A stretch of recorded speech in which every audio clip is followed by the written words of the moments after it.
सभी का आज की इस प्रेस कॉन्फ्रेंस में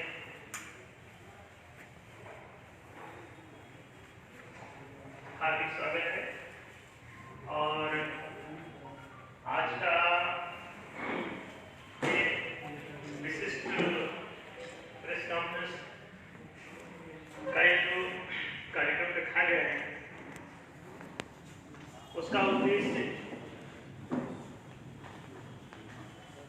न्याय धर्म सभा जो कि एक राजनैतिक दल के रूप में अब काम कर रही है, उसके द्वारा अब चुनावी प्रक्रिया में प्रवेश किया जाना है, जिसके लिए अभी उत्तराखंड अपने प्रदेश में 2022 में चुनाव प्रस्तावित है। विधानसभा के इलेक्शंस हैं। न्याय धर्म सभा जिसका हेड ऑफिस उत्तराखंड में ही है और हरिद्वार इसके लिए चुना गया था, तो उत्तराखंड इस पार्टी की जन्मभूमि है, ऐसा कहें तो उचित होगा। इस वजह से इसको पहले हम लोग उत्तराखंड की चुनावी प्रक्रिया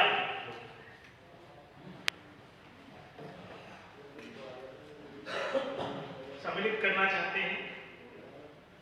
और ये वास्तव में इसके नाम से भी साफ है कि उस तरह का कोई राजनीतिक दल नहीं है, जैसा कि हम सभी लोग जानते हैं। तमाम प्रकार के भी 1000 से ऊपर पॉलिटिकल पार्टीज अपने पूरे देश में काम कर रही हैं। वैसे कितनी एक्टिव है ये बात अलग है, लेकिन उस तरह की हम सबकी कोई कार्य योजना नहीं, बल्कि एक न्याय स्थापना अभियान है जो विगत 30 वर्षों से संचालित हो रहा है। एक सामाजिक संगठन के रूप में ये संस्था काम करती रही है और इस सिलसिले में विगत कई वर्षों से लगातार हम लोग सभी राजनीतिक दलों से संपर्क में रहे। जिस किसी की भी सरकार बनी, न्याय को प्रतिष्ठित करने के लिए हमने आग्रह किया, उनको प्रस्ताव दिए और उनसे अपेक्षा की गई कि भाई वो लोग वीडियो बना रहे हैं, देश में, प्रदेश में, लाइव चला रहे हैं, राष्ट्र में न्याय को प्रतिष्ठित करने के लिए काम करेंगे। लेकिन अभी तक देखने में ये आया कि पार्टियों के वास्तव में अपने अपने एजेंडे होते हैं। राष्ट्र की जरूरत न्याय की होती है। कोई भी राष्ट्र जिसका जो सर्वोच्च मंदिर है वो न्यायालय है, सर्वोच्च जो अथॉरिटी है किसी भी कंट्री की, किसी भी नेशन की, वो न्यायालय में ही समाहित है और संविधान ही इसका धर्म ग्रंथ है। नेतृत्व का मतलब भी न्याय करना ही होता है। मेरे में बहुत लोग देख रहे हैं। संस्कृत की नींव धातु से न्याय शब्द सिद्ध होता है, उसी से नेत्र और नेतृत्व शब्द सिद्ध होते हैं, उसी से नेता शब्द बनता है। तो जो न्याय कर सके उसी को नेता कहते हैं। न्यायशील जो नियम बना सके, नीति बना सके, निर्णय दे सके, वही नेता होता है। लेकिन अभी तक हुआ कुछ और है। आजादी के पहले तो न्याय का कोई अवसर दिखाई नहीं देता था। आजादी के बाद भी न्याय नहीं हुआ।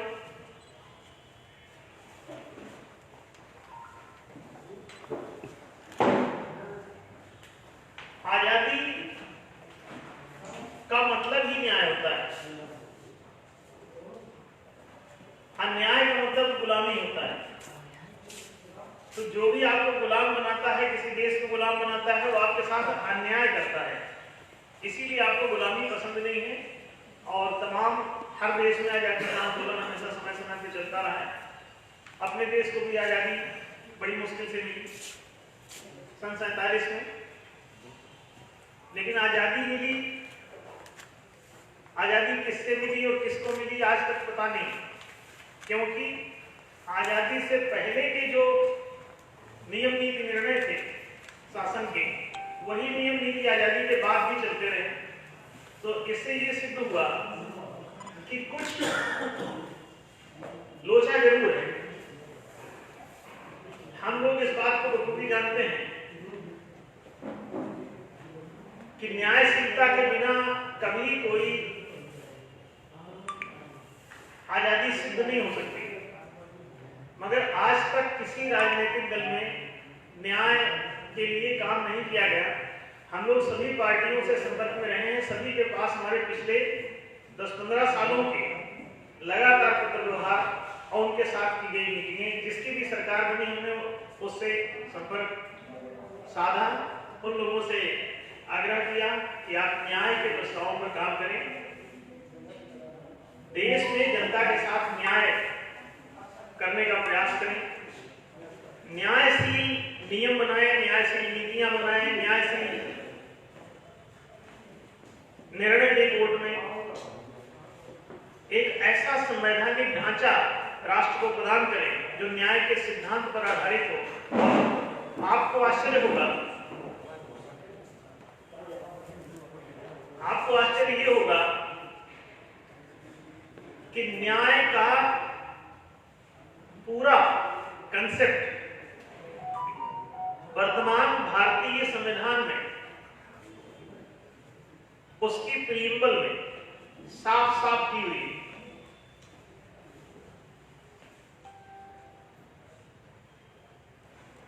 उसमें आर्थिक न्याय, सामाजिक न्याय, राजनीतिक न्याय, पूरे देश को भी यही नहीं बताया गया कि राजनीतिक न्याय में क्या करना था। सभी पत्रकार चुप हैं, वकील चुप हैं, समाजशास्त्री चुप हैं, राजनीति शास्त्री चुप हैं। संविधान में उद्देशिका में साफ साफ लिखा है कि न्याय तीनों बातों में प्रतिष्ठित होना चाहिए।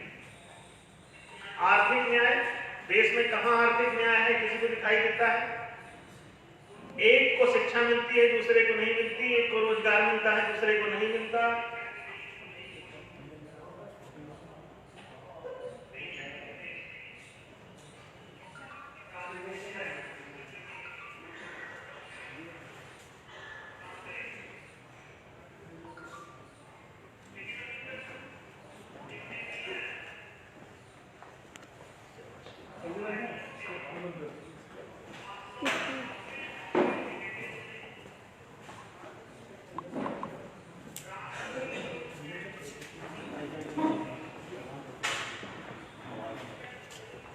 न्यायशीलता का सर्वथा अभाव है, हम सभी जानते हैं। चारों जनाधिकार जनता को उपलब्ध नहीं, ना शिक्षा उपलब्ध हो सकी। आज भी पढ़ा लिखा आदमी की जो संख्या है, गूगल करके देखें तो 1 से 1.5% है। तो इन बातों को हम लोग तमाम ध्यान में रखते हुए कि आर्थिक न्याय हो, पुनः राजनीतिक न्याय हो, और राजनीतिक न्याय का मतलब है कि जनता की भागीदारी हो शासन में।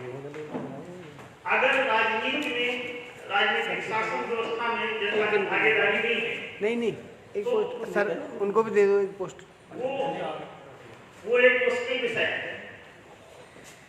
इसलिए न्याय के पूरे कंसेप्ट को, आर्थिक न्याय, राजनीतिक न्याय जैसी चीजों को प्रतिष्ठित करने के लिए, सामाजिक न्याय को प्रतिष्ठित करने के लिए ये न्याय धर्मसभा काम कर रही है। और इसका ये न्यायशील घोषणा पत्र आज इस प्रेस कॉन्फ्रेंस में जारी किया जा रहा है। देहरादून का ये प्रेस क्लब इसका साक्षी होगा और ये यहाँ सभी पत्रकार बंधुओं को इसकी काफी सुलभ कराई जाएगी। ये न्याय के संपूर्ण कंसेप्ट को ये धारण करता है घोषणा पत्र। इसमें जैसा कि हमने बताया आपको भारतीय संविधान की न्यायशीलता का, इसमें आप बाकायदा पढ़ सकेंगे कि इसमें ये सब कंसेप्ट थे। संविधान बना के इसे घोषित किया और न्याय की प्रतिष्ठा ही इसका उद्देश्य है संविधान का, ये आप भली भांति जानते हैं। इस पूरे कंसेप्ट को इस घोषणा पत्र में दिया गया है। वास्तव में 5% लोगों ने 95% लोगों के हिताधिकारों को रोक रखा है, जब्त कर रखा है, जबकि समाधिकारिता ही न्याय है कि प्रत्येक नागरिक को उसके समान अधिकार मिलने चाहिए थे, जो अभी तक नहीं मिले। लोगों को 4 जनाधिकार, 4 मानवाधिकार, 4 विशेषाधिकार मिलने चाहिए थे, जो आज तक उपलब्ध नहीं हुए। इन सभी हिताधिकारों को संवैधानिक रूप से सुलभ कराने के लिए ये न्याय लोकसभा काम कर रही है और एक राजनीतिक दल के रूप में ये अपना आज ये घोषणा पत्र जारी करती है। आप सभी को ये घोषणा पत्र प्रदान करते हुए हम बहुत गौरव की अनुभूति कर रहे हैं कि इस देश को वास्तव में पुनः सतयुग का दर्शन होगा, न्यायशीलता का ये युग आएगा। इसकी पूरी पृष्ठभूमि स्थायी है। इसके 111 न्याय प्रस्तावों में संपूर्ण न्याय का इसमें प्रतिपादन किया गया है। सभी पत्रकार बंधुओं को इसकी एक प्रतिलिपि प्रदान की जानी चाहिए। जो भी उपस्थित मित्रगण यहाँ मौजूद हैं उनको इसकी प्रतियां सुलभ कराई जाएं और एक जो प्रेस नोट दी गई है, प्रेस विज्ञप्ति दी गई है, उसकी कापी भी सभी को दे दी जाए ताकि वे लोग अपने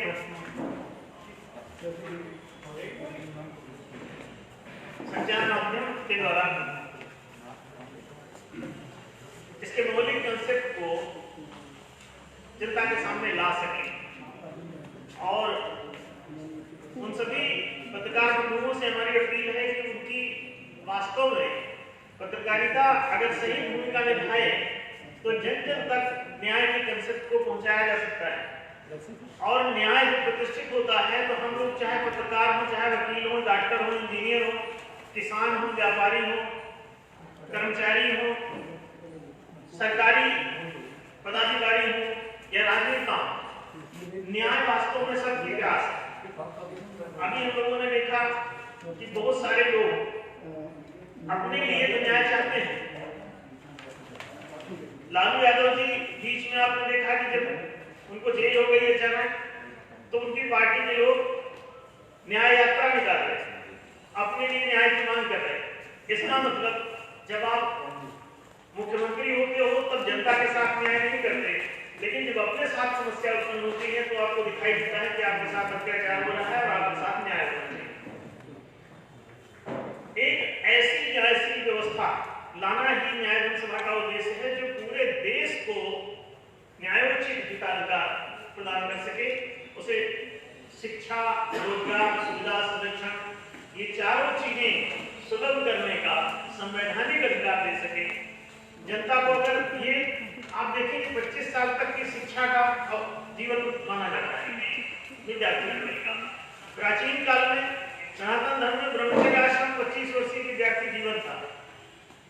उसके बाद गृहस्थ आश्रम शुरू होता है रोजगार, जिसमें विवाह संस्कार वास्तव में रोजगार के लिए था कि आप विवाह करके और गृहस्थ जीवन जिए और प्रत्येक परिवार के लिए एक रोजगार की व्यवस्था करें। तो प्रति व्यक्ति शिक्षा और प्रति परिवार रोजगार, ये कंसेप्ट लागू होना चाहिए था, लेकिन आज तक नहीं हो पाया। अगर ये हो तो देश का प्रत्येक नागरिक धन्य हो जाएगा। एक भी आदमी ना तो अनपढ़ दिखेगा ना गरीब, क्योंकि बेरोजगारी ही गरीबी का मूल है। आज तक 70 साल की राजनीति या हजारों साल की पुरानी राजनीति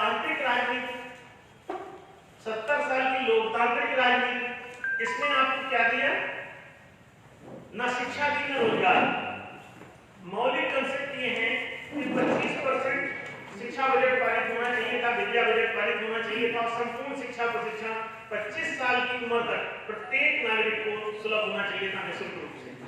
25% शिक्षा बजट, फिर इसके बाद 25% रोजगार बजट। ये सब कंसेप्ट हमने सरकारों को दिया हुआ है।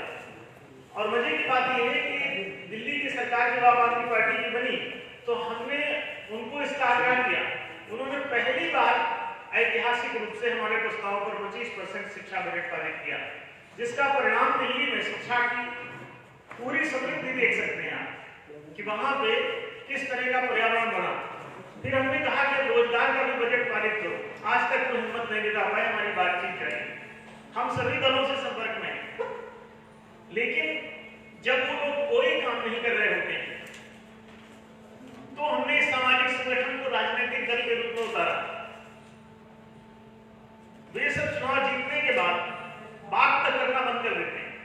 ये एक गंभीर समस्या है। इसलिए इसमें आप देखें कि इसमें चुनाव जीतने के बाद किसी के भागने की कोई गुंजाइश नहीं है। इसमें एक जनप्रतिनिधि का वचन पत्र भी दिया हुआ है कि चुनाव जीतने के बाद उनका दल बदलेगी, ना ही वो अपना कोई एजेंडा चलाएंगे, बल्कि इसके केवल न्याय प्रस्ताव जो 111 है इन्हीं पर वे काम करेंगे। और इन्हीं पर काम करते हुए पूरा जो उनका कार्यकाल है उसको कंप्लीट करेंगे। उसके बाद वो पुनः चुनाव में उतर सकेंगे। हर बार न्याय की बात। अगर आप न्यायपूर्ण ढंग से पूरे समाज का संचालन करना प्रारंभ करें तो निश्चित रूप से इस पूरे देश को, समाज को, पूरी जनता को निश्चित रूप से लाभ होगा। हम लोग एक न्यायशील व्यवस्था लाने के उद्देश्य से ये पूरा कार्यक्रम राजनीतिक उद्देश्य को लेकर के आज इस घोषणा पत्र को जारी कर रहे हैं। ये निश्चित रूप से एक दिन ऐसा आएगा जबकि ये पूरे समाज को न्याय के प्रकाश से भर देगा। अभी वर्तमान की जो पूरी राजनीति है वो 5% लोगों के पूरे हाथ में है। उसमें 5% राजनेता, 5% हमारे मीडिया कर्मी, 5% हमारे प्रशासनिक अधिकारी, 5% हमारे वकील, 5% हमारे दूसरे तमाम बड़े बड़े सेठ, साहूकार, पूंजीपति। इन्होंने पूरे समाज को लगभग एक ऐसी अदृश्य गिरफ्त में डाल रखा है कि उसको एक तो सही बात की जानकारी नहीं है। हमने प्रायः मीडिया कर्मियों के सभी चैनलों को न्याय के कंसेप्ट पिछले 10-12 साल से तो लगातार हम दे रहे हैं।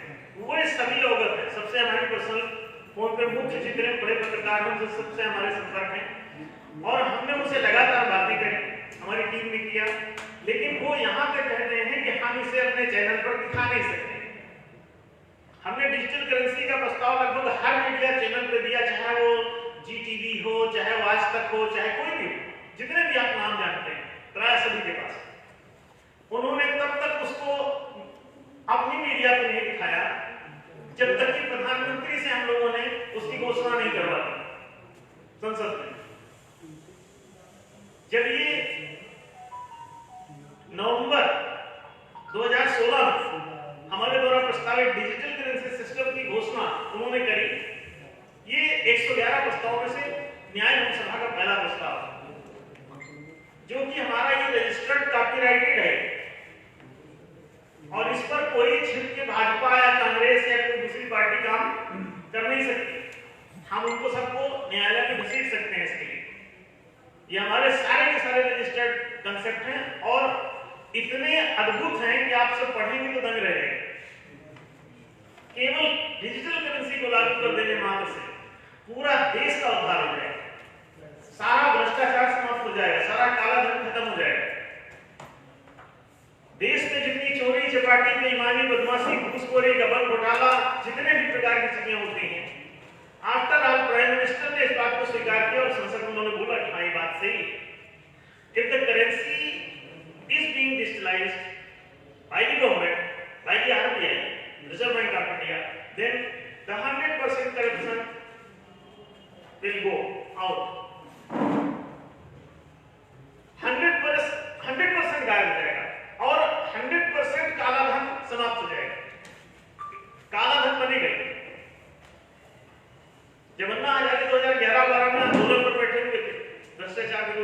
धरने पर, पूरा देश में बवाल मचा हुआ था।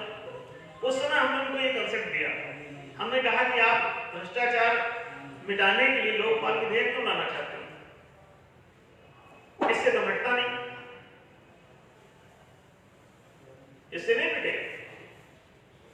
और वो ये बात तो खुद भी कहते थे कि ज्यादा से ज्यादा इससे लोकपाल विधेयक लाने से 40% भ्रष्टाचार मिटेगा, और हमारा कहना यह था कि 40% बढ़ेगा। जितना ज्यों-ज्यों दवा की दर्द बढ़ता गया, मर्ज बढ़ता गया, आप जैसे जैसे उसकी दवा करोगे, बीमारी क्यों होती है उसके कारण का निवारण करो, तब बीमारी दूर होती है। अगर ऊपर से घाव पर आप चंदन छिड़क करके सोचते हो खुशबू आ जाएगी, नहीं, घाव में समानता बढ़ती रहेगी, उस खुशबू के साथ बदबू पीते रहो। अंत में उन्होंने राइटिंग में एक्सेप्ट किया कि the digital currency system is the only measure to control corruption by 100%। उन्होंने कहा मैं सहमत हूं, हमारे पास राइटिंग में अन्ना हजारे का पत्र है, उन्होंने कहा कि मैं इस आपकी कंसेप्ट से सहमत हूं, ये वास्तव में ये एकमात्र उपाय है। प्राइम मिनिस्टर ने इसे संसद में स्वीकार किया बोलते हुए, आज तक उन्होंने इसको अभी पूरी तरह घोषित नहीं किया, लेकिन आपको एनडीएस के प्रयासों से यह फायदा हुआ कि डिजिटल करेंसी में 99% काम हो चुका है। पिछले 10 सालों से हम लोग इसको लगातार ला रहे हैं। जब मनमोहन सिंह प्रधानमंत्री कांग्रेस, तो उस समय हमने इस कंसेप्ट को उनके सामने रखा, हमने कहा इसको अगर इंप्लीमेंट कर दे तो हमेशा के लिए भ्रष्टाचार मिट जाएगा और ये आंदोलन भी खत्म हो जाएगा। कांग्रेस को, फिर भाजपा को, फिर भाजपा को लगातार हम लोग उनको देते आए। अभी तक इसमें 99% काम हो चुका है, 1% काम बाकी है, और उसकी एक न्यूज अभी आई है, शायद वो भी हो जाएगा। आरबीआई की न्यूज है, अभी पिछले 1-2 हफ्ते के अंदर आई है कि आरबीआई अपना डिजिटल करेंसी लागू करने वाला है। अब ये न्यूज पे वो कितना अमल करते हैं, ये कहते हैं कि जब बात घटना घट जाए तभी मानो, लेकिन अगर वो 1% पे जो अभी ये टिका हुआ है, अटका हुआ है कि धातु के सिक्के और कागज के नोट, ये दोनों बंद करके इन्हें डिजिटल फॉर्म में यूज किया जाए, तो डिजिटल फॉर्म में यूज होते ही हमेशा के लिए सारा भ्रष्टाचार समाप्त हो जाएगा। और जब भ्रष्टाचार समाप्त हो जाए तो पूरा का पूरा राजकोष बचेगा, उस पर चोरी संभव होगी। और वो दिन नजदीक है कि जब करेंसी डिजिटलाइज हो जाएगी, फिर ना आतंकवाद कर सकोगे, न भ्रष्टाचार कर सकोगे, न राजनीति में चुनाव जीतने के बाद आप वहां अपना सिक्का जमा सकोगे। आप जैसे गए हो 15 करोड़ रुपए चुनाव में खर्च करने के बाद 15 रुपए वसूल नहीं पाओगे, तो राजनीति का सारा क्रेज खत्म हो जाएगा। ईमानदारी से लोगों को अपनी अपनी सैलरी पर टिकना होगा, और इसीलिए वो लोग डर भी रहे, इसे घोषित भी करना चाहते हैं, डरते थे। Prime minister has declared that the digital currency can remove black money, digital currency can remove corruption, digital currency can remove tax चोरी, digital currency can remove fake currency, नकली नोट को क्यों खत्म करती है। आप देखिए कि यदि ये सब चीजें, ये तो पहला प्रस्ताव जिसमें चर्चा की, 15वां प्रस्ताव जनाधिकार था, जिसका हमने थोड़ा सा इंट्रोडक्शन दिया कि शिक्षा, रोजगार, सुविधा, संरक्षण, ये चारों जनाधिकार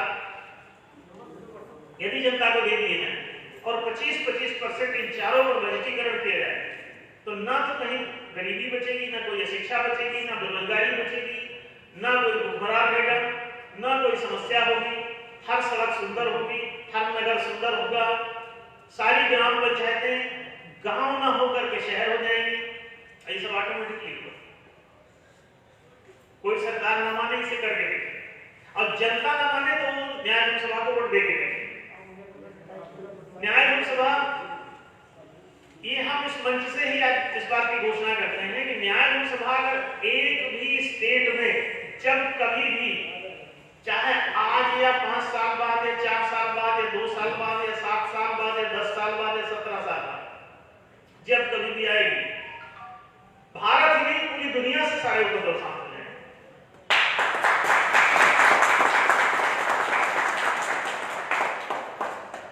केवल भारत ही नहीं, ये पूरी दुनिया के उपद्रवों को शांत कर देंगे। और आप देखोगे कि दांव पेच, और एक बात और आपको बता दें कि न्याय लोकसभा ताकत के बल पर नहीं आ रही। अभी तक न्याय लोकसभा के पास एक पैसा नहीं, और ना भविष्य में ये हजारों करोड़ की इसको जरूरत है चलने की। 30 साल से काम कर रहे हैं, अभी तक इसका अकाउंट भी नहीं था। अब चूंकि सरकारी विभाग अब इसकी मांग कर रहा है कि नहीं, अब अकाउंट खुलवा के इसे जमा करो, इसका नंबर अकाउंट, और 15 तारीख का अल्टीमेटम, तो हम लोग लगे कि चलो कोई भी बैंक जो खोलता हो सब खुलवा के इनको अकाउंट नंबर दे, दुनिया को जरूरत नहीं, बिना अकाउंट के भी हम लोग काम चला देंगे। क्यों? हमारे सभी कार्यकर्ता अपने खर्चे पर ही चलते हैं। वो अपनी मोटरसाइकिल में, अपनी कार में खुद का पेट्रोल डालते हैं। जो पंपलेट को बांटने जा रहे होते हैं उनको संस्था नहीं दे रहे, वो खुद ही उसे छपवाते हैं। सारा काम वो खुद करते हैं। वो पीर, पुजारी, मिस्त्री, माली सब वही रहते हैं अपने मंदिर में। हम लोगों को कोई पेड एम्प्लॉय के रूप में कार्यकर्ता की जरूरत नहीं पड़ती। हमारे कार्यकर्ता सारे के सारे खुद स्वेच्छापूर्वक संचालित कार्यकर्ता है। और इसमें निश्चित रूप से पहले इसमें जो शिक्षित और ईमानदार व्यक्ति है वही हमसे कनेक्ट होगा। पिछले 30 सालों में हम लोग इस काम को अंजाम दे रहे हैं। अब 5% आदमी हमसे कन्नी काट के बचता रहेगा हमेशा, वो हर वर्ग का। बदमाश केवल 5% ही होता है। कहीं कुम्हार भी बर्तन बनाता है तो ज्यादा से ज्यादा 5% ही स्क्रैप निकलता है। देश में न सारे पत्रकार गलत हैं, न सारे राजनेता गलत हैं, न सारे मीडिया के लोग गलत हैं, ना ही सारे डॉक्टर गलत हैं, ना ही सारे इंजीनियर गलत हैं। गलत होते हैं 5%, और एंड द रूल, जो गलत है वो रूल कर रहे हैं। अगर ये एक बार गलती से ऊपर कहीं पहुंच गया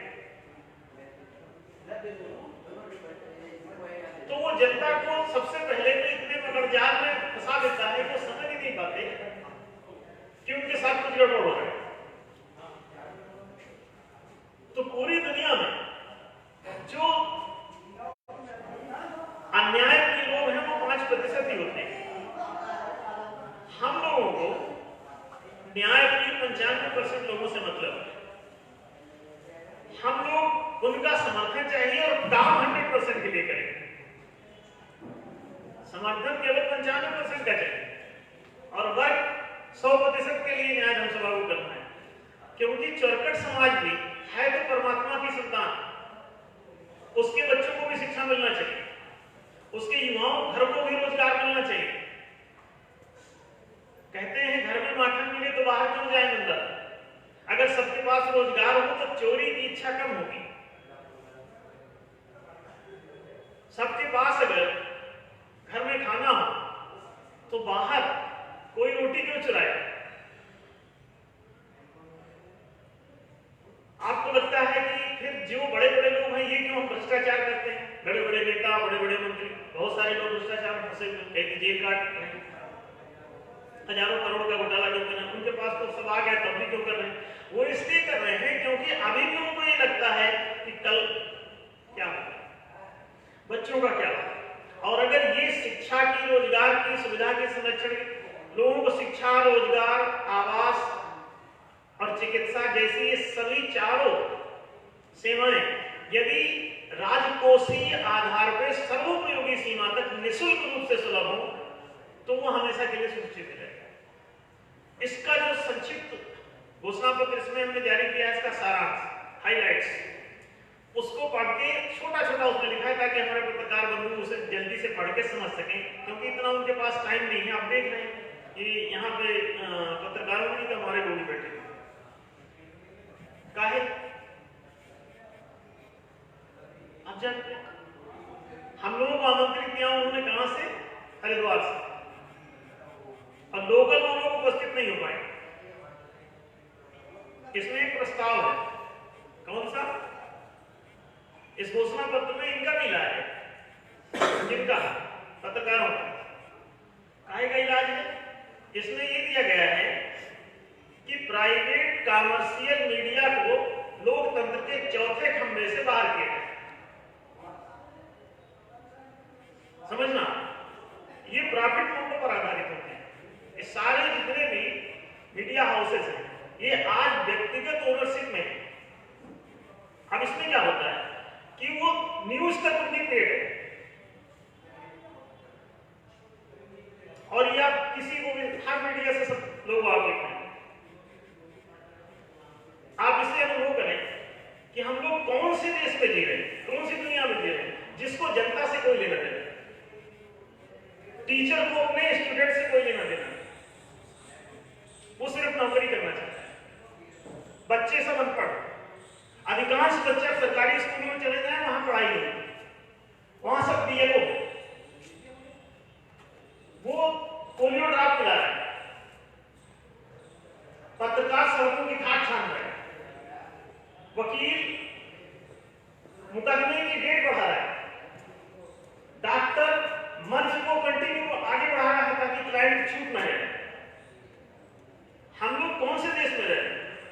राजनेता कूटनेता हो गया, वो साम, छल, दंड और दान और भेद, ये पंच कूटनीतियों का प्रयोग करके जनता के साथ खिलवाड़ कर रहा है। जब वो विपक्ष में होता है तो एफडीआई का विरोध करता है, और जब वो पक्ष में आता है तो जिस 40% एफडीआई का विरोध कर रहा था 100% एफडीआई लेके आता है। जनता दोनों वीडियो अब देख रही है कि हमारा राजनेता हमारे साथ, ये कूटनेता तो नहीं हो गया, ये कूटनीति खेल रहा है। They have become the diplomats, they are not politicians now। तो हम लोग बहुत गंभीर स्थिति को प्राप्त हो गए। हम लोगों को अब अच्छे पत्रकार, अच्छे वकील, अच्छे डॉक्टर, अच्छे engineers and they are 95%, NDA सुने आमंत्रित करती है। जो 95% ऐसे लोग हैं, एनडीए उनका वेलकम करती है, उनका स्वागत करती है और उनसे आग्रह करती है कि वे अपने समाज की व्यवस्था को अपने हाथों में लें, राजनेताओं पर विश्वास करना बंद करें, पत्रकारों पर विश्वास करना बंद करें, वकीलों पर विश्वास करना बंद करें, क्योंकि 5% पत्रकारिता, 5% मीडिया हाउस, 5% राजनीतिक पार्टियां, 5% business, everything has been captured so far by those 5% personalities, और वो 5% लोग पूरे देश को पिछले हजारों साल से गवर्न कर रहे हैं। आम जनता के हिताधिकारों को छीन करके अपनी हजारों हजार करोड़, लाखों लाखों करोड़ की साम्राज्य को स्थापित किए। जनता को अब शासन व्यवस्था अपने हाथ में लोकतांत्रिक रूप में लेने की जरूरत है। हम लोग एक ऐसे महालोकतंत्र की घोषणा करते हैं आज इस प्रेस क्लब से, जिसका नाम होगा महालोकतंत्र, जिसमें विधायिका, मंत्रिका, न्यायिका,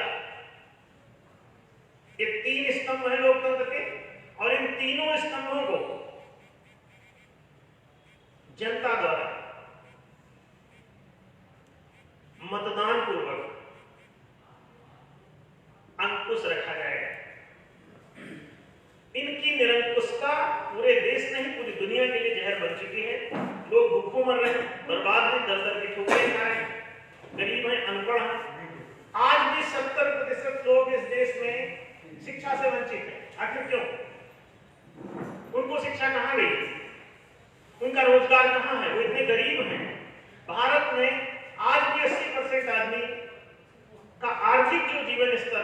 बहुत लो कैटेगरी का है, लो स्टैंडर्ड का है।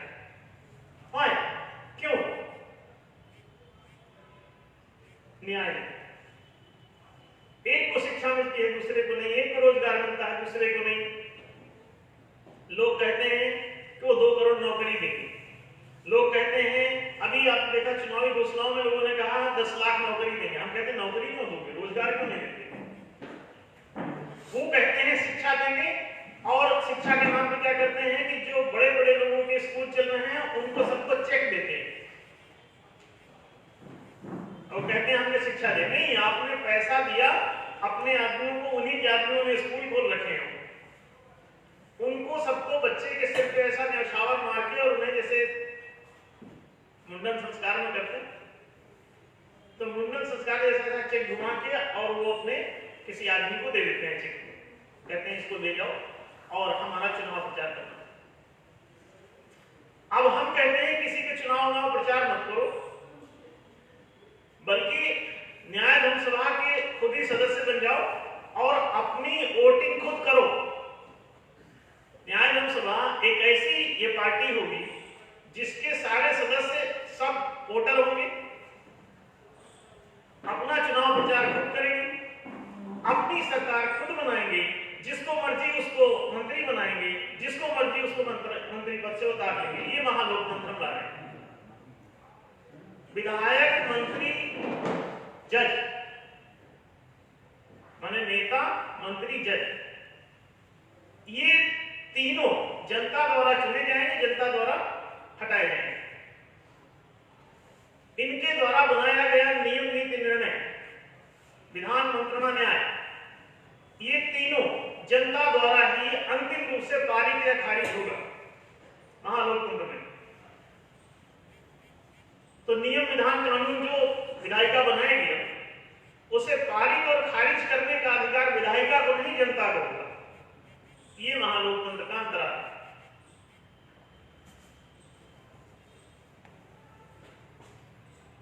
मंत्री जो नीतियां बनाएगा, बनाने का अधिकार उसे और पारित खारिज करने का अधिकार जनता के हाथ में होगा। जज को निर्णय देने का अधिकार होगा, लेकिन उसे लागू करने या निरस्त करने का अधिकार जनता के पास होगा। जनता ही उस कोर्ट के निर्णय को भी पारित या खारिज कर सकेगी, मतदान होगा। जो बात जितनी सर्वात्मक होती है उतनी सत्य के निकट होती है, जो बात जितनी सर्वात्मक होती है उतनी सत्य के निकट होती है, जो बात जितनी अधिक सर्वहितकारक होती है, सर्वसम्मत होती है, सर्वस्वीकार्य होती है, वो बात उतनी सत्य के निकट होती है। सर्वत्वम इति सत्यम, ये वैदिक उद्घोष है। इस जगत में दूसरा कोई नहीं, जो मैं है वही तू है। एकम अद्वितीयम ब्रह्म, एको ब्रह्म द्वितीयो नास्ति, अयम आत्मा ब्रह्म। ये सभी घोष ये बताते हैं कि इस जगत में दूसरा कोई नहीं। जब इस जगत में दूसरा कोई नहीं है तो दूसरे के लिए शिक्षा, रोजगार, सुविधा, संरक्षण आप पिछले हजारों साल से गायब क्यों कर रखे हो? कभी राजतंत्र के नाम पे, कभी लोकतंत्र के नाम पे, ऐसा क्यों किया? लोकतंत्र आप ले आए और लोक के हाथ में कोई पावर नहीं,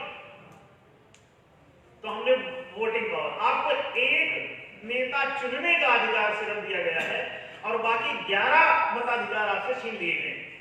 12 होते हैं टोटल मताधिकार लोकतंत्र के, जो आपको जानकारी भी पिछले 70 सालों में नहीं दी थी, जब से लोकतंत्र चल रहा है, आपको नहीं बताया। और ये बात बताने के लिए ना कोई पत्रकार तैयार है आपको, हमने इन सभी को दिया, जितना मीडिया हाउस है सबको हमने दिया और कहा कि इसे बताओ तो समाज को। वो इसको ऐसे निकाल के नीचे रखे, जनता को नहीं बताना है। जनता को बताते हैं कि हजारों करोड़ रुपए की इनकम जो आनी है मीडिया हाउस में, वो बंद हो जाती है। रोजगार उनको भी दे दो तो काहे के लिए ऐसा सोचेंगे?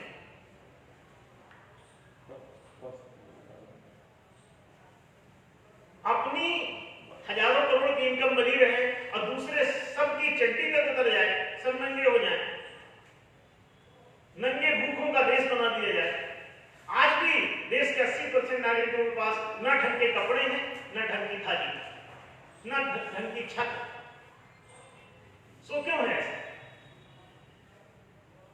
30 साल से हम इस पे लगातार सामाजिक रूप से काम कर रहे हैं। अब इसे हम राजनीतिक रूप से भी ला रहे हैं, क्योंकि जो सामाजिक तत्व तो हमें से दूर कर ही देंगे। न्यायशील नगर बसाकर और इस तरह की नगर योजनाएं हम ला दे रहे हैं, उनको इंप्लीमेंट भी कर रहे हैं, जहां ना लोगों को शिक्षा की कमी होगी, ना रोजगार की कमी होगी, ना सुविधा की कमी होगी, ना संरक्षण की कमी होगी। ऐसे नगर हम विकसित कर रहे हैं। ये सामाजिक कार्यक्रम है। और राजनीतिक कार्यक्रम ये है कि जनता के द्वारा अपनी इस व्यवस्था को स्वतः पूरे देश को ही न्याय नगर के रूप में कन्वर्ट कर दी जाए और फिर पूरी दुनिया में। हम लोग केवल भारत के लिए काम नहीं कर रहे, हम सबका धर्म यूनिवर्सल है। हम लोग विश्व बंधुत्व और वसुधैव कुटुंबकम के लोग हैं। सारी वसुधा एक राष्ट्र में। We are establishing the justifiable universal nation. हम लोग जो है पूरी दुनिया में न्याय की प्रतिष्ठा के लिए काम कर रहे हैं, ना कि भारत के लिए। और ये पूरी दुनिया में आना चाहिए। जब तक आप पूरी दुनिया में न्याय को स्थापित नहीं करेंगे, ये बात सुनिश्चित है कि दुनिया के दुखों को नहीं दूर किया जा सकता। दुनिया के दुख तभी दूर होंगे जबकि न्यायशील व्यवस्था प्रतिष्ठित है। हम लोगों को इस न्यायशीलता को लाने के लिए जन समर्थन की आवश्यकता होगी। और जन समर्थन हमारे पास कितना है? 95%।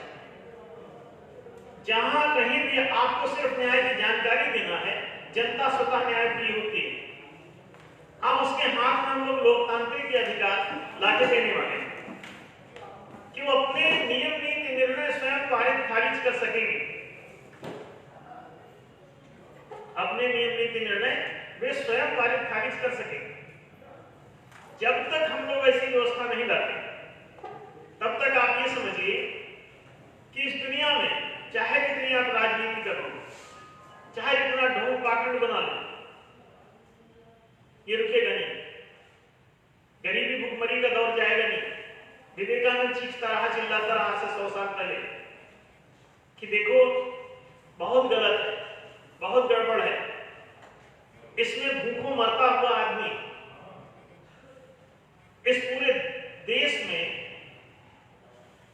दीमक की तरह काम करके इसे धराशायी कर देगा। कोरोना इस गरीबी से ही निकलता है। महामारियां इस गरीबी से निकलती हैं। सताए गए लोगों की आह ही भूकंप पैदा करती है। आप जिनको बहुत दर्द देते हो, उनके भीतर से उठने वाली तरंगें आपकी पूरी पृथ्वी को हिला देती हैं। अब आप विचार करके देखिए कि हम लोग कौन सी दुनिया में जी रहे हैं, जहां रोज भूकंप आते हैं, जहां रोज बाढ़ आती है, जहां रोज आतंक मचा रहता है, रोज अपराध घटित होते हैं। तो क्या ये दुनिया आप सबको पसंद है? नहीं।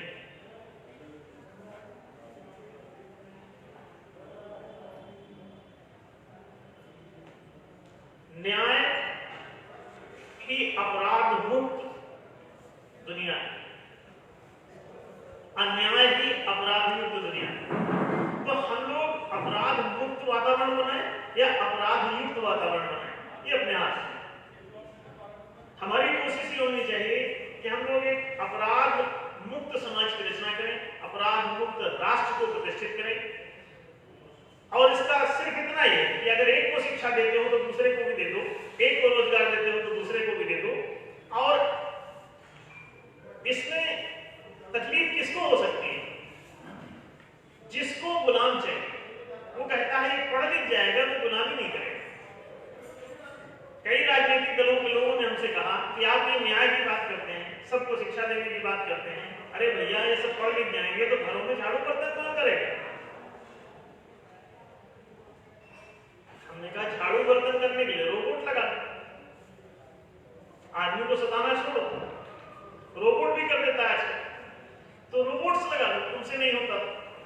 वैसे अच्छा ये है कि डायबिटीज से बचना है तो घर में झाड़ू क्यों लगा दिया, नहीं डायबिटीज हो जाओगे जल्दी मर जाओ,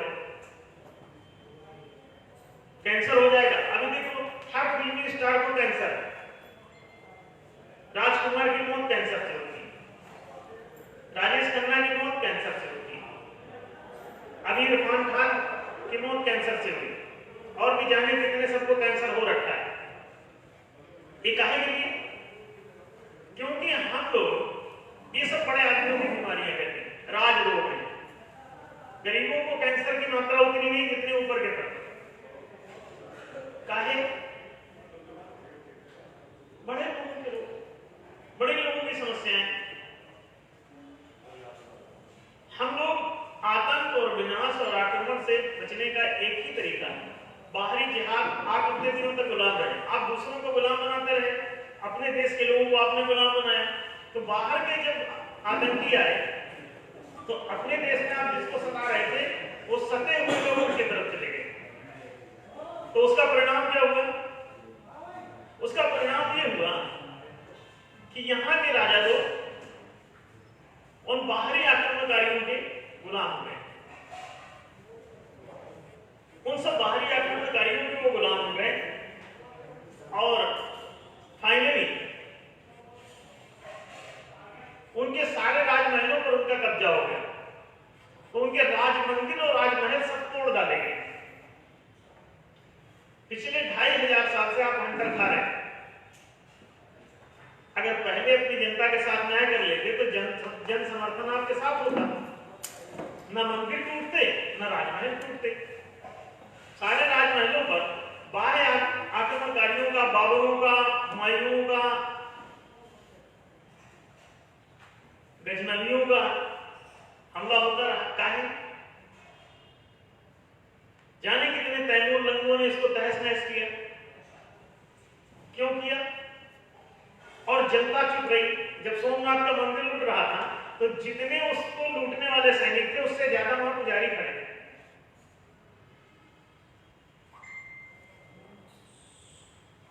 आम जनता वहां पे, जो मंदिर आने जाने वाले लोग, वो सब वहां उतनी मात्रा में मौजूद थे, लेकिन किसी ने ये नहीं कहा कि इसे मत लूटो। क्यों?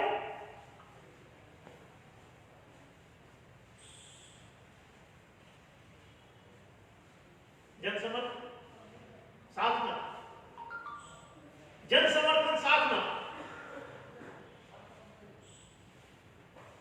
राणा प्रताप हार गए। जब राणा प्रताप हार गए तो जंगल चले गए। जंगल में छिपे रहे, घास की रोटियां खाते रहे, वो ऊंट गुलाब लेके भाग जाता रहा। पढ़ा होगा कहानी आपको। जन समर्थन साथ ना। फिर एक भामा सा जनता के बीच में से कोई गया, सामान्य लोग नहीं गए। कौन गया? एक भामा सा। एक भामा सा आ गया, उसने कहा हम पैसा देंगे, तुमने हमको बहुत मौके दिए, अब हम तुमको पैसा देंगे और तुम पूरा अपनी राजगद्दी हासिल करो। तो एक भामा साहब ही स्टेब्लिश कर देता है। आपने कभी सोचा? एक सेठ जाता है और वो पूरा राज्य उलट पुलट, हारा हुआ राज्य वापस हो सकता है। आपने कभी ख्याल किया? वो आपस में मिले हुए हैं 5% लोग। जब बहुजन समाज उठा तो उसने गली गली नारा उठपटांग दिया, तिलक तराजू तलवार के दो। कहा ये तीनों की संख्या मिला के कुल 5%, 95% का खून पी रहे। तो क्या करें? 5% का रक्त पिया जाएगा और वो बड़े आराम से चलते रहेंगे। नीचे उनको न शिक्षा दी जाएगी न रोजगार। कितने दिनों से शिक्षा नहीं दिया है। मुसलमानों के बीच तो औरतों को अभी भी शिक्षा की समस्या बनी। वो तो कहते हैं शिक्षा प्राप्ति का ही कोई जरूरत ही नहीं। मलाला ने कोशिश किया तो उसे गोली मारी।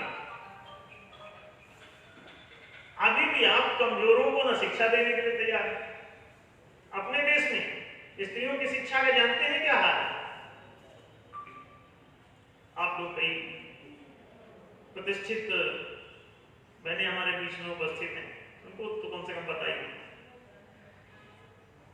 कि महिलाओं की शिक्षा का स्तर बहुत डाउन है अपने देश में। बाहर सुन के खुश मत हो, आपके समाज ने भी वही हंसराव का किया हुआ। और लोग कहते थे इनकी अकल ही नहीं चलती इसलिए पढ़ेंगे क्या, और बाद में जब अवसर मिला तो क्या पता चला कि पिछले 10-15 साल से हालात ये हैं कि रिजल्ट सारे उनके के आगे। आप 10वीं 12वीं की तरह जब डिक्लेयर होते हैं तो देखिए कि लड़कियों के सबसे ज्यादा नंबर और लड़के पीछे हो जाए। जो बुद्धिमान होने का जो दम भरते फिरते थे उनकी स्थिति बिगड़ गई। तो अधिकार देंगे, देखो फिर बात करो। जिनको छोटा समझते हो उनको कभी अधिकार देके देखो, जिनको छोटा समझते हो उनको कभी अधिकार देके देखो और आपके विचार बदल जाएंगे। स्त्रियों में भी वो सभी गुणवत्ताएं हैं जो पुरुषों में हैं। वो चारों डायमेंशन स्त्रियों के विकसित होते हैं, 4 Qs, PQ, IQ, EQ, SQ, the physical, the mental, the emotional, the spiritual. These 4 dimensions can be developed in ladies as well. तो ये तो जो हमने स्त्री पुरुष के बीच में भेद का माहौल बनाया उनको अमानवीय वातावरण में धकेला, उससे मिला है नहीं। 25 साल तक दोनों को बराबर से पढ़ने का अधिकार 25 साल तक और निःशुल्क रूप से होना चाहिए, निःशुल्क रूप से, ताकि 25 साल तक कहीं कोई फीस किताब तमाशा ये सब राग मत लगाओ। 25 साल तक शिक्षा की व्यवस्था हो। इसके बाद एक रोजगार की व्यवस्था, एक रोजगार की व्यवस्था। हाँ, रोजगार संयुक्त अवश्य, जैसे किसान है तो किसान का रोजगार संयुक्त है, उसमें पारिवारिक होता है। शिक्षा तो व्यक्तिगत होती है लेकिन रोजगार हमेशा पारिवारिक होता है। क्यों? जैसे कोई छोटा बच्चा है तो वो अपना रोजगार थोड़ी ना करेगा, और कई बच्चे तो गर्भ में ही है तो रोजगार कैसे करेंगे? बच्चे तो गर्भ में जिंदा तो तब भी रहना है, फिर पैदा हुआ तो 5 साल तक तो उसे पैंट पहनना नहीं आता, कोई ना कोई दूसरा मदद करता है, तो वो रोजगार कैसे करेगा? वृद्ध हो गया है तो रोजगार कैसे करेगा? तो ये परिस्थितियां देखें आप, जब आप इसको ठीक से देखेंगे तो पता चलेगा कि भैया रोजगार व्यक्तिगत नहीं है, पारिवारिक है। परिवार की परिभाषा क्या होती है? कोई भी पति पत्नी और उनके नाबालिग बच्चे, नाबालिग मतलब 25 साल से नीचे। आप कहेंगे 18 साल में ही तो बालिग हो जाता है, नहीं, 25 में ही होता है। 25 साल तक आपका विकास कार्यक्रम चलता है। 6 साल में शारीरिक विकास, 12 साल तक मानसिक विकास, 18 साल तक भावनात्मक विकास और 24 साल तक चेतनात्मक विकास और अंतिम 1 साल इंटर्नशिप। इंटर्नशिप नाम सुना? क्या होता है? पढ़ने के बाद 1 साल आओ कुछ काम करें, काम करने की चेष्टा, अनुभव में थोड़ा सा, फिर उसके बाद जाके रोजगार करें। इंटर्नशिप ऐसे ही स्कूल में रहते हुए कुछ काम करने की कोशिश करना। तो ये 25 साल का ये कोटा है आपका, जिसे ब्रह्मचर्य आश्रम के नाम से ऋषियों ने घोषित किया था, और ये ह्यूमन बीइंग के लिए। बाद में जब आप सनातन धर्म से भागे और हिंदू धर्म ही हो गए तो आपने क्या किया? आपने शिक्षा को कहा कि ये तो भैया केवल राज परिवार के लोग पढ़ेंगे और बाकी को शिक्षा की जरूरत नहीं। क्यों? ये पढ़ लिख जाएंगे तो बोले घर में झाड़ू कौन लगाएगा, बर्तन कौन मांजेगा, तो शिक्षा नहीं चाहिए। उन्होंने कहा जब आप हिंदूवादी हो गए तो हिंदू नाम से धर्म ही आपने एक अजीब सा बना दिया, जिसमें इसमें विद्यार्थी माने छात्र घोषित कर दिया आपने। छात्र माने होता है छत्री का बच्चा।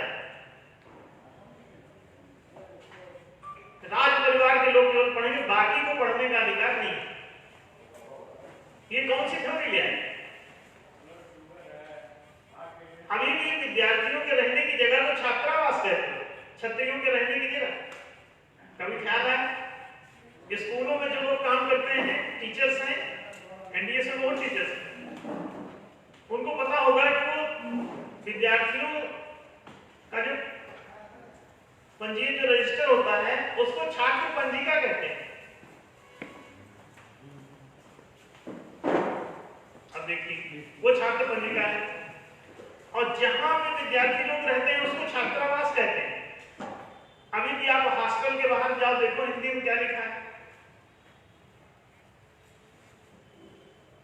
माने दूसरे को पढ़ने ना दोगे।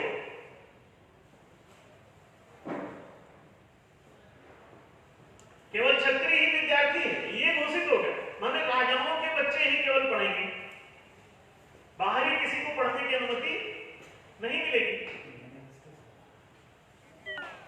तो जब आप किसी को पढ़ने ही नहीं दोगे, शिक्षा ही नहीं दोगे, अच्छा बाद में फिर लोकतंत्र का चस्का लगा आपको, लोकतांत्रिक हो गए आप लोग। लोकतांत्रिक होकर आपने क्या किया? आपने थोड़ा ट्रैक बदला, बोले कि भाई देखो अब ये जात बिरादरी का नाटक ठीक नहीं, आप लोग थोड़े सब बोलने लगे और ऐसी ऐसी पढ़े लिखों टाइप बात कर रहे कि ये सब जात विवाद वगैरह बेकार है। फिर क्या होना चाहिए? बोले अरे बोले नहीं, जात के आधार पर सब लोग, कोई भी स्कूल जा सकता है। बोले हाँ कोई भी जा सकता है, लेकिन गुलाम कहां से मिलेंगे अगर कोई नहीं जाएगा? तो आप नई योजना लेके आए। वो योजनाएं कौन सी थी कि विद्यार्थियों को सबसे पहले लगेगी एडमिशन फीस। तो कुछ लोग तो एडमिशन से ही बाहर हो। फिर आपने कहा कि फिर मंथली फीस लगेगी। तो कुछ दिन तक एडमिशन फीस जमा करने के बाद 1-2 महीना मंथली फीस जमा करने की कोशिश की, फिर माँ बाप के पास नहीं जमा तो फिर स्कूल से बाहर हो गए। फिर उन्होंने कहा कि फिर इसमें लगेगी परीक्षा फीस। तो कुछ लोग परीक्षा फीस नहीं जमा कराए, इसलिए बाहर हो गए। फिर समझाया गया कि इतने में ही कई लोग बहुत बदमाश हैं, यहाँ वहां से दिहाड़ी मार के जैसे तैसे लाके फीस जमा ही कर देते हैं और हटते ही स्कूल। तो कुछ ज्यादा जिद्दी टाइप की दिखाई दी कि जैसे तैसे यहाँ वहां से पैसा वैसा घर का खर्चा काट के, मजदूरी करके, दिहाड़ी करके, नौकरी करके, चपरासीगिरी करके, जैसे तैसे वो लेके पैसा स्कूल में जमा करने लगे और बच्चे सारे पढ़ने लगे। तो बड़ी मुश्किल होने लगी। तो इन्होंने कहा कि ना, इसमें पैसे में तो कई बार ऐसा हो रहा है कि लोग जैसे तैसे जमा कर देते हैं। तो नई स्कीम लेके आया कि 35% से नीचे वाले बाहर कर दिए जाएंगे, कि अगर 33% से नीचे नंबर आएंगे तो इनको बाहर कर दो। ये अब बहुत बड़े पैमाने पे आपको नौकर मिल जाएंगे। जिनको जिनको ये बाहर स्कूल से कर दोगे उनकी किस्मत है गुलामी। तो बहुत अच्छे से वो लोग आपको घर में झाड़ू पोछा बर्तन मांजने वाले सब आपको मिल जाएंगे। आपने सुना होगा कि अमेरिका में एक अपनी राजदूत गई, तो जाते जाते वो अपने घर की एक रिश्तेदार बना के साथ में वहां ले गई, क्योंकि अमेरिका में एक घरेलू नौकर दुर्लभ। अब वो राजदूत महाशया वहां पहुंची। अमेरिकी पुलिस किसी जासूस से कम नहीं, पता नहीं कहां से उन्होंने सुन लिया कि ये रिश्तेदार नहीं जो आई, ये नौकर है। बस वो पहुंच गए और राजदूत को अरेस्ट कर और ले गए उसको। बहुत बुरी डंगाई हुई। फिर उसके बाद वो प्रमाणित हो गया कि वो उनकी रिश्तेदार नहीं है, घर की सदस्य नहीं है, वो सिर्फ एक स्लेव है, नौकर है। सभ्य भाषा में बात करना चाहिए हम लोगों को। इससे क्या फायदा होता है कि सब गुना ढका है, नौकर। और फिर और ज्यादा साफ सेविका, इंप्रूव्ड वर्जन शब्दों का। तो उन्होंने कहा कि कुछ भी है, तुम्हारी नौकर है, स्लेव है, सेविका है, जो भी तुम मानते हो, यहां सैलरी का नियम उन्होंने बताया कि वो जो है आपको लगभग $4,500 देना है। तो उसने कहा कि हिसाब लगाया तो $4,500 में जितने वो जो भी 3-1 लाख रुपए समथिंग बनते थे, तो इसकी खुद की सैलरी 2.5 लाख थी जो भारत सरकार दे रही थी। खुद की कितनी थी? 2.5 लाख। अच्छा, नौकर जो रखे हैं उसको कितनी, वहां के नियम के अनुसार कितनी देनी है? 3 से ऊपर। तो ये कैसे है पॉसिबल? नहीं। बस फिर क्या था, इस राजदूत को वापस बुलाना पड़ेगा। आज वो पड़ी है और अभी उन्होंने बीच में घोषित किया था कि वो जाना चाह रहे हैं, तो अमेरिकी पुलिस ने कहा कि हम हथकड़ी लिए खड़े हैं, जैसे ही उतरोगे हवाई अड्डे पे वैसे ही अंदर है। तो अभी भी वो देश में पड़ी, अभी जाने की हिम्मत नहीं। काहे? रखो नौकर, लेकिन उसको लिविंग स्टैंडर्ड का पेमेंट तो करो। अपने लिए तो आप अच्छा चाहते हो, लेकिन दूसरे के लिए नहीं। सनातन धर्म कहता है श्रूयताम धर्म सर्वस्व, धर्म का सर्वस्व सार सुनो, सारांश सुनो। श्रूयताम धर्म सर्वस्व अश्रुत्वा चाप्यो धारिताम, और सुन करके उसे धारण भी करो। क्या आप पुनः प्रतिकूलानी परेशान न समझ रहे? जो तुम्हें अपने लिए कष्टप्रद लगता है, प्रतिकूल लगता है, तकलीफदायक लगता है, वैसा दूसरे के साथ भी मत करो। यदि तुम्हारे लिए कोई बात दुखद है तो दूसरे के लिए दुखद होगी, इसके लिए थोड़ा सा सावधानी करो। ऐसा कोई काम मत करो जो दूसरे के लिए तकलीफदायक है। अपने लिए शिक्षा चाहते थे, दूसरे के लिए नहीं। आज भी आपने 70% नागरिकों को अनपढ़ रखा हुआ है।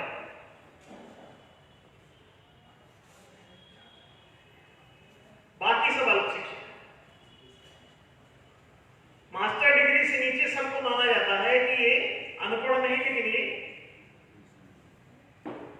अल्प शिक्षित। तो मास्टर डिग्री तक के जो लोग गए हैं उनकी संख्या जानते हैं कितनी? गूगल करके देख लीजिए, 1 से 1.5%। अब ये कितनी भयावह स्थिति है। इतने कम पढ़े लिखे देश में 99% अनपढ़, 99। अब देखिए, अब आजकल इंफॉर्मेशन टेक्नोलॉजी का जमाना है, आपको सब सूचनाएं मिल जाएंगी। नेता क्या कहता है इस पर ध्यान मत दो, वस्तु स्थिति कागजी रिकॉर्ड देखो, तब आपको पता चलेगा कि शिक्षा दी ही नहीं है। आज भी 1% आदमी भी शुद्ध रूप से पढ़ा लिखा नहीं है। काहे? कि वो जो 1.5% दिखा रहा है मास्टर डिग्री होल्डर, उसमें से आधे से ज्यादा फर्जी। कोई बिहार से आया है, कोई और कहीं से आया है, और सभी जगह ये फर्जी डिग्री। जाने कितने फर्जी विद्यालय, जाने कितने महाविद्यालय, जाने कितने विश्वविद्यालय चल रहे हैं जिनका कोई रिकॉर्ड तक नहीं। तो ये सब कारनामा अपने देश में जो चल रहे हैं, आप इसको देखो। Education to all, the every citizen of the country should have the proper right to have justifiable education. एक न्यायोचित शिक्षा चाहिए। जब तक हम लोगों को कोई न्यायोचित शिक्षा प्राप्त नहीं होती, हम लोग इसी तरह से चालाक वर्ग के द्वारा रस्सी में बांध के घसीटे जाते रहेंगे। इससे बचने का एक ही उपाय है कि 25 वर्ष तक सबकी अनिवार्य शिक्षा 33% से नीचे बाहर करो, ना 40% से नीचे बाहर करो, ना 50% से नीचे नीचे बाहर करो, जो जितना भी मार्क्स लाता है उतने की मार्क्सिट दो और अगली क्लास में बैठाओ। हमने पास फेल की पद्धति समाप्त करने के लिए 25 साल की उम्र तक सरकार को प्रस्ताव दे रखा है। एनडीएस आती है तो उसी के लिए इंप्लीमेंट हो जाएगा। एनडीएस के आते ही जिस भी प्रदेश में, जिस भी देश में, दुनिया के जिस भी कोने में जहां कहीं भी एनडीएस की सरकार बनेगी तो सारी दुनिया में बनाएगी। दुनिया के कोने कोने में बनाने की जरूरत है। न्याय की भूख और प्यास इस दुनिया को सर्वत्र है, वरना सिविल वार जारी रहेगा, दुनिया में लोग लड़ते रहेंगे। हम लोगों को इसके लिए सावधानी बरतना होगा। हम लोग अपनी जिंदगी को सकारात्मक बनाएं, सहूलियत भरी बनाएं और हम लोगों को एक न्यायशील जीवन व्यवस्था में जीने का अवसर मिले। हर आदमी शिक्षित हो, हर आदमी रोजगार युक्त हो, हर आदमी आवास युक्त हो, सबको घर मिले, बस्ती में, जंगल में न रहना पड़े, घास फूस की झोपड़ी में न रहना पड़े, हर आदमी सुव्यवस्थित जीवन जिए। ऐसी व्यवस्था लाने के लिए हम लोग लगातार प्रयत्नशील हैं और इसके लिए हम लोगों को न्याय विभाग आयोग जो हम लोग यहाँ के चुनाव के लिए घोषणा पत्र जारी किया है, आप लोग एक बार इसको ठीक से उम्मीद है पढ़ लेंगे। पढ़ने के बाद आप सब अपने पड़ोसी को, सबसे पहले अपने घर के लोगों को, फिर अपने पड़ोसी को केवल जानकारी देना है। न्याय की जानकारी ही न्याय की क्रांति है, न्याय का प्रचार ही न्याय की प्रतिष्ठा है।